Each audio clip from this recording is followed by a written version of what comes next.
In the 3rd year of King Belshazzar's reign, I, Daniel, had a vision, after the one that had already appeared to me. In my vision, I saw myself in the citadel Isusa in the province of Elam. In the vision, I was beside the Ulai Canal.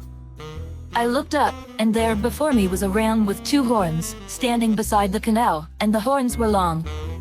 One of the horns was longer than the other, but grew up later.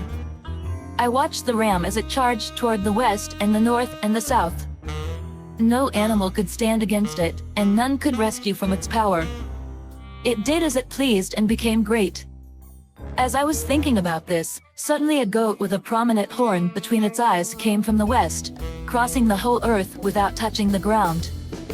It came toward the 2-horned ram I had seen standing beside the canal and charged at it in great rage. I saw it attack the ram furiously, striking the ram and shattering its 2 horns. The ram was powerless to stand against it. The goat knocked it to the ground and trampled on it, and none could rescue the ram from its power.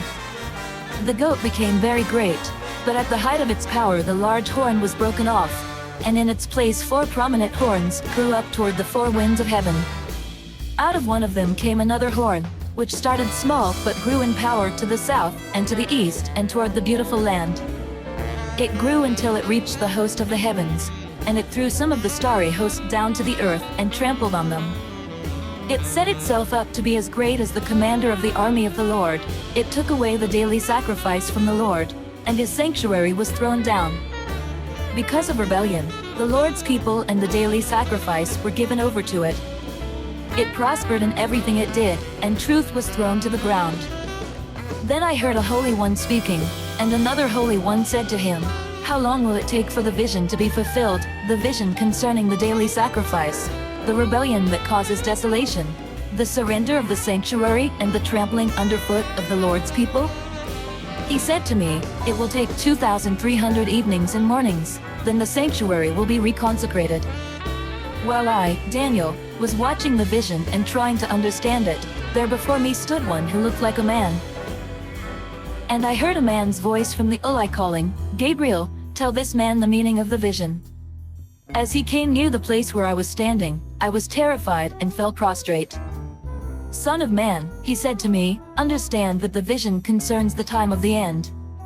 While he was speaking to me, I was in a deep sleep, with my face to the ground.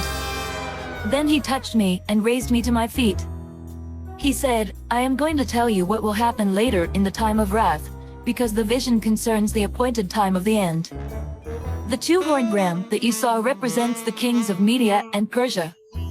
The shaggy goat is the king of Greece, and the large horn between its eyes is the first king. The 4 horns that replaced the one that was broken off represent 4 kingdoms that will emerge from his nation but will not have the same power. In the latter part of their reign, when rebels have become completely wicked, a fierce-looking king, a master of intrigue, will arise. He will become very strong, but not by his own power. He will cause astounding devastation and will succeed in whatever he does. He will destroy those who are mighty, the holy people. He will cause deceit to prosper, and he will consider himself superior. When they feel secure, he will destroy many and take his stand against the Prince of Princes. Yet he will be destroyed, but not by human power. The vision of the evenings and mornings that has been given you is true, but seal up the vision, for it concerns the distant future." I, Daniel, was worn out. I lay exhausted for several days. Then I got up and went about the king's business. I was appalled by the vision, it was beyond understanding. "Come, follow me, and I will send you out to fish for people." I hope and I pray that the Spirit of God, the Almighty, is with you, and that His Son and His Holy Spirit bless you and your family throughout eternity.